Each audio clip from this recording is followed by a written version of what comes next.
இந்த வீடியோவில் செக்ஷன் 1.3ல exercise problems based on computation theoretical orient already பார்த்துட்டோம். இது வந்து கம்ப்யூட்டேஷனல் ப்ராப்ளம்ஸ் காம்படிட்டிவ் எக்ஸாம்ஸ்க்கெல்லாம் இது யூஸ்ஃபுல்லாக இருக்கும்.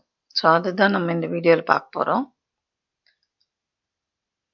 First one, determine the transpose of each of the following matrices. In addition, if the matrix is square, compute its trace.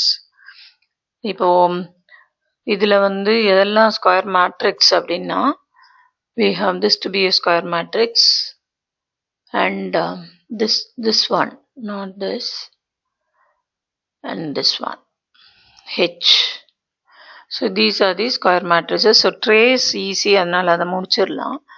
We have இந்த matrix இதை நான் ஏன் டினோட் பண்ணேன்னா, trace of A, sum of the main diagonals. So -4 -1, that is -5.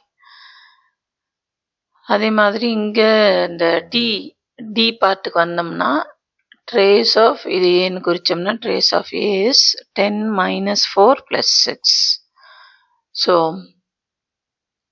this is 16 - 4, you have 12. Then coming to H, trace of A is -4 + 1 + 5. So 6 - 4, that is 2. Transpose, you have to change the rows into columns. So for the first one, here you have -4 2 5 -1. This is the transpose. And for the second one, it is 2 × 3. The given matrix is 2 × 3 matrix. So what we need to get is 3 × 2. So you will have to have what is there in the row, it should be written in the column. So 0 8 -6 3 4 7. So in the same way we have to have the rest of the problems. So here in E, row vector that will be column, and here column is given about row vector மாறும்.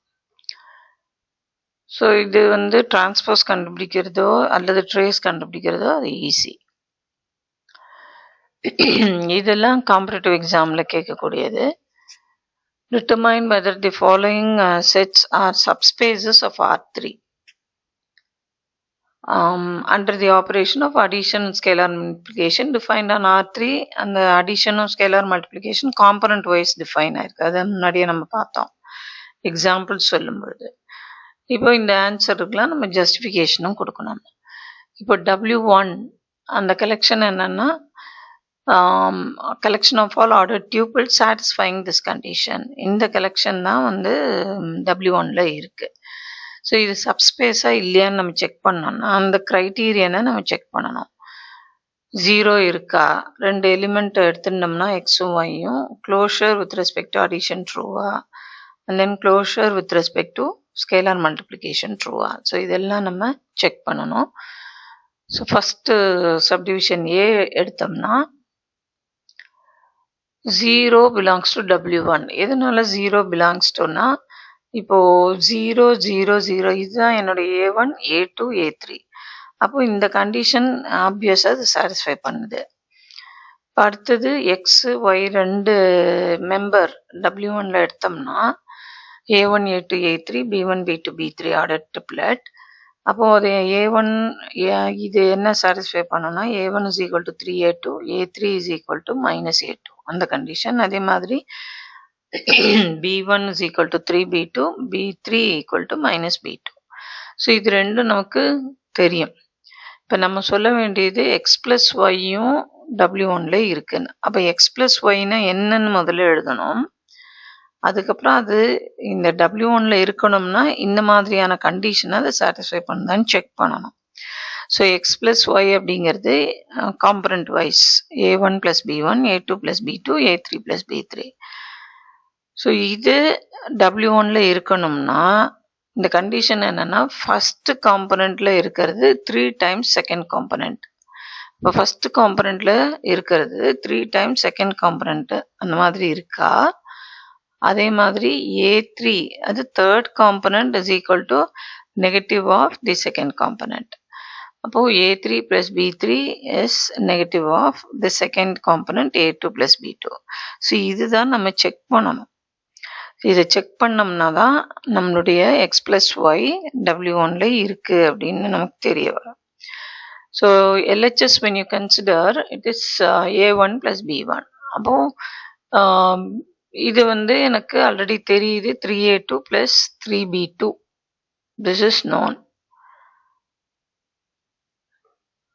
3A2 plus 3B2 from where A1 is 3A2, B1 is 3B2.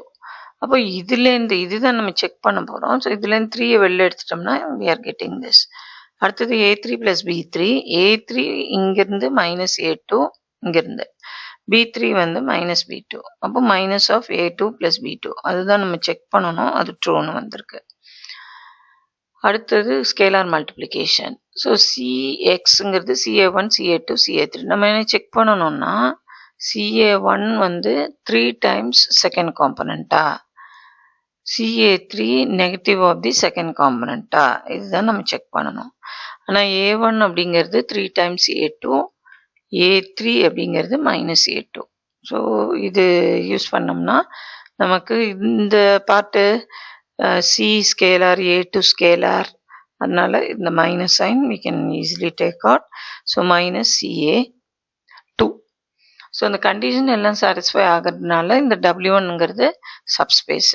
ஆக்சுவலாக இது என்ன அப்படின்னா it's a line through origin. எதனால through ஆரிஜின்னா இங்கேயும் A2, A2, A2.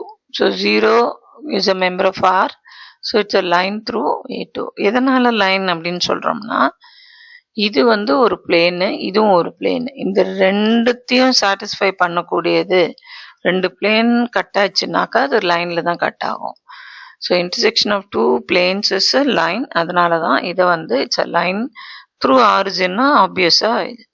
இன்னொரு point வேணும்னா 3, 1, -1. A2 நம்ம ரேஞ்ச் பண்ணோம்னா ஓவர் ஆர் நமக்கு அந்த லைன்ல உள்ள அத்தனை பாயிண்ட்ஸும் நமக்கு கிடைக்கும். அடுத்தது W2. when we consider W2, இது வந்து சப்ஸ்பேஸான இல்லை. ஏன் இல்லை அப்படின்னா 0 அதில் இல்லை. ஃபர்ஸ்ட் கண்டிஷனே 0 இருக்கணும். 0 இல்லை. எதனால 0 இல்லை அப்படின்னா நான் ஒருவேளை 0 இருக்குன்னு எடுத்துட்டேன்னா இந்த கண்டிஷன் சாட்டிஸ்ஃபை ஆகணும். அப்போ 0 ஈக்குவல் டு 2ன்னு வரும். 0 equal 0 plus 2, that means 0 equal to 2. அது ட்ரூ இல்லை. அப்போ 0 வந்து இந்த கலெக்ஷனில் இல்லாததுனால இந்த கிரைட்டீரியன் சாட்டிஸ்ஃபை ஆகலை. அதனால இது சப்ஸ்பேஸு இல்லை. அடுத்து W3க்கு நம்ம போகிறோம். ஸோ W3 வந்து இந்த collection 2A1 minus 7A2 plus A3 equal to 0. So those points which satisfy this condition. Obviously it's a plane through origin. It's a plane through origin. முதல்ல இது சப்ஸ்பேஸான்னு பார்ப்போம். சப்ஸ்பேஸாக இருந்ததுன்னா then we will conclude that it's a plane through origin. Right. இப்போ 0 belongs to W3. ஏன்னா A1, A2, A3-ஐ 0வால் replace பண்ணனா I'm getting the right side, namely 0. போன ப்ராப்ளம் மாதிரியே தான் எக்ஸ் ஒய்யை நம்ம எடுத்துக்கணும். அப்போது எக்ஸ் இந்த மாதிரி எடுக்கும்பொழுது இந்த கண்டிஷன் ட்ரூ, ஒய் இப்படி எடுக்கும்பொழுது இந்த கண்டிஷன் ட்ரூ. இப்போ X plus Y component wise addition இது வருது. அப்போது இந்த எக்ஸ் ப்ளஸ் ஒய் W3ல இருக்கணும்னா 2 times the first component minus 7 times the second component plus the third component should give me 0. So அதுதான் கன்சிடர் பண்ணியிருக்கோம். இதை வந்து 2A1 minus 7A2 plus A3 group பண்ணிக்கிறோம். 2B1 minus 7B2 plus B3. But from 1 இதுவும் 0 இதுவும் 0 தெரியும். அதனால we are getting the LHS நான் எடுக்கும்பொழுது ஐம் கெட்டிங் தட் as 0. இப்போ இந்த கண்டிஷன் சாட்டிஸ்ஃபை ஆகிறதுனால எக்ஸ் பிளஸ் ஒய் W3ல இருக்கும். அதே மாதிரி சிஎக்ஸ்னா இது. அப்போ இதில் இந்த எலிமெண்ட் W3ல இருக்கணும்னா இந்த கண்டிஷன் சாட்டிஸ்ஃபை ஆகணும். அந்த கண்டிஷன் என்னன்னா 2 times the first component minus 7 times the second component plus third component as such. அதை நான் போடும்பொழுது எனக்கு 0 வருதான்னு பார்க்கணும். ஸோ இப்போ இதில் C காமனாக இருக்குது, அதை வெளியில் எடுத்துடுறோம். அப்போ மிச்சம் இருக்கிறது இதுதான். ஆனால் இது என்னுடைய எக்ஸ் வந்து A1 A2 A3 இதை சாட்டிஸ்ஃபை பண்ணுறதுனால I am getting 7 into 0 0. அப்போ இந்த 3 கண்டிஷனும் ட்ரூவாக இருக்கிறதுனால the criterion படி W3ங்கிறது subspace of R3. அடுத்தது W4. W4 இது சப்ஸ்பேஸாக இருந்ததுன்னா it's a plane through origin. அப்போ செக் பண்ணணும். நம்ம W4ல 0 ஃபஸ்ட்டு இருக்கான்னு பார்க்குறோம். இது வந்து A1 A2 A3 0 போடும் பொழுது I'm getting 0 on the right side. அப்போ 0 இருக்குது. எக்ஸ் ஒய் ரெண்டு எலிமெண்ட் எடுக்கணும் W4ல. அந்த எக்ஸ் A1 A2 A3 எடுத்திருந்தேன்னா என்ன condition? First component minus 4 times the second component minus third component should be 0. அதே மாதிரி தான் B1க்கும். B1 B2 B3 இந்த element y should satisfy this. இப்போ x plus y component wise addition. First component minus 4 times the second component minus third component. அது simplify பண்ணோம்னா A1 minus 4A2 minus A3 plus B1 minus 4B2 minus B3. ஆனால் இதுவும் 0 அதுவும் 0 from 1 and 2. அதனால இந்த condition satisfy ஆகிறதுனால x plus y belongs to W4. So அடுத்தது X வந்து இப்படி நான் எடுத்தேன்னா மறுபடியும் அதே தான் எக்ஸ் W4ல இருந்ததுன்னா இந்த condition true. So for Cx to belong to this, I should verify first component minus 4 times the second component minus third component should be 0. So இது எனக்கு தெரியுது. அதை Cயால் மல்டிப்ளை பண்ணும்பொழுது I am getting that 0. அதனால this is also a member of W4. So W4 subspace. ஏன்னா இந்த 3 condition ட்ரூவாக இருக்கு. And obviously it's a plane through origin. இப்போ W5 அப்படிங்கிறது is not a subspace.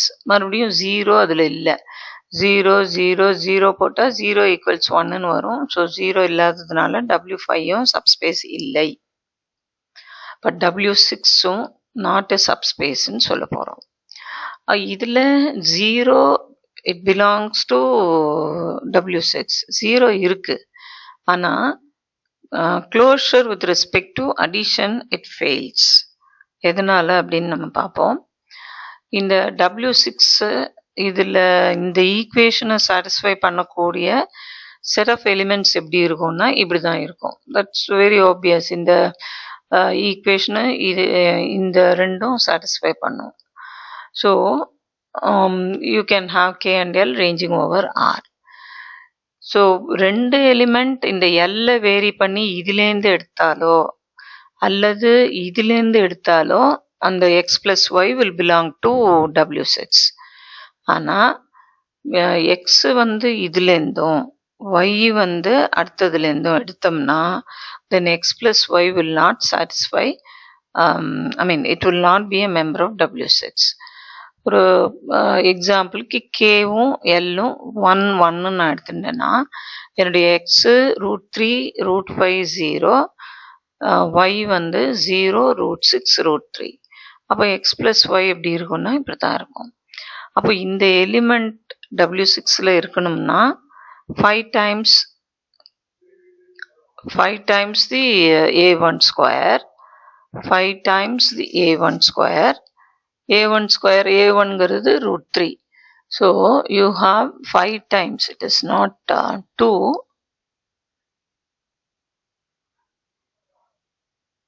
5 times A1 square minus 3 times A2 square plus 6 times A3 square. So you have this to be 15. This is 15. So 15 here you are expanding this √5 plus √6 the whole square. So 5 plus 6. So this one will get cancelled with this. and this one will cancel with this, but you'll be left with the cross term minus 6 into root 30, which is not equal to 0.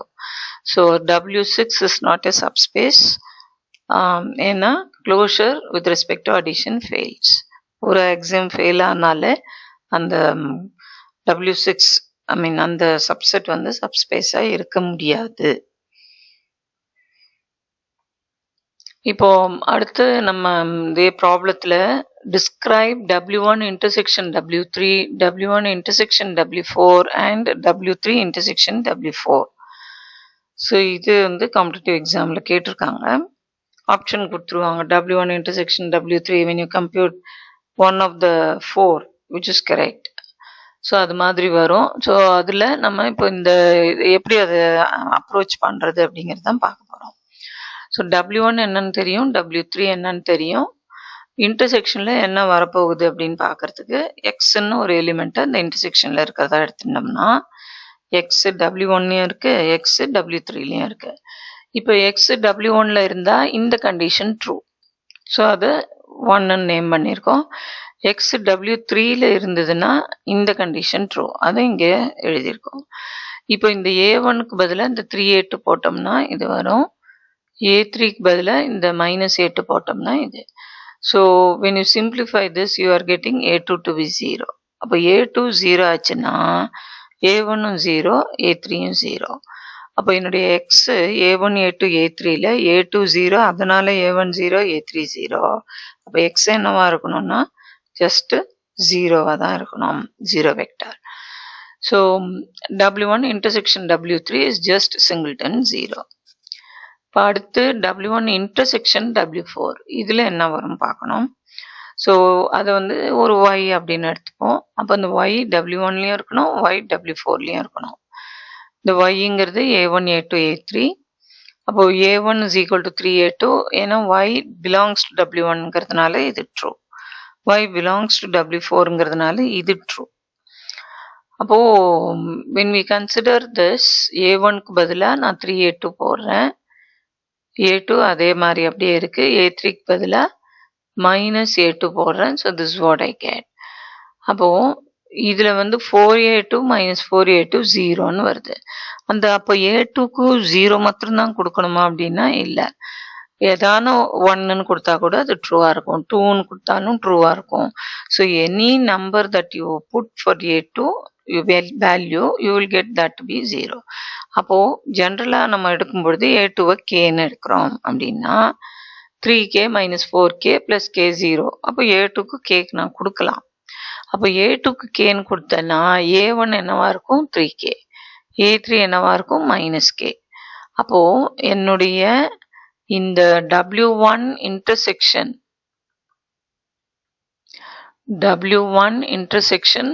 W4ல என்ன மாதிரி elements இருக்கு அப்படின்னா A1 வந்து 3K, A2 K, A3 is -K, K range over R.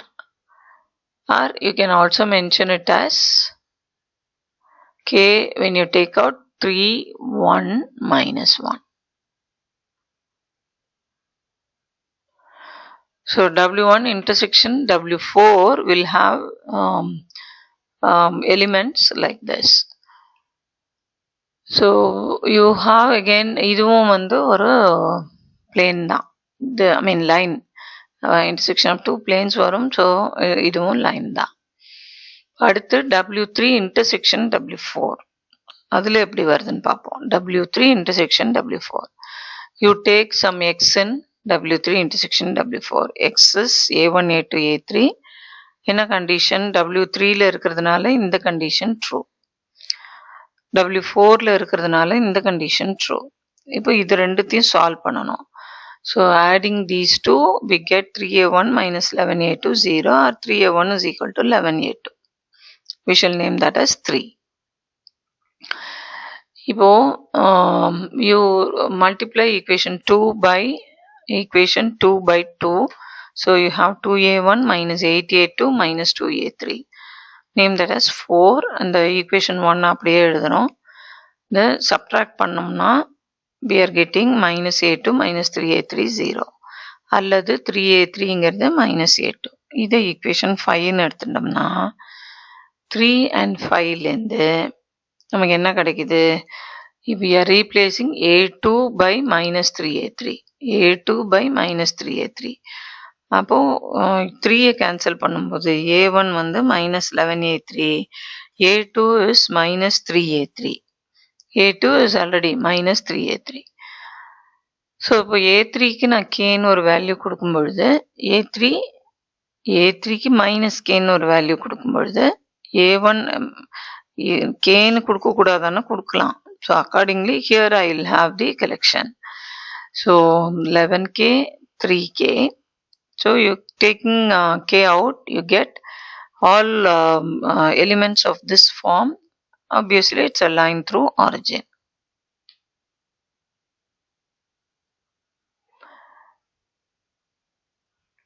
So these are some of the problems, and as for competitive exams are concerned, such types of problems are easy to attack and learn them well. Thank you.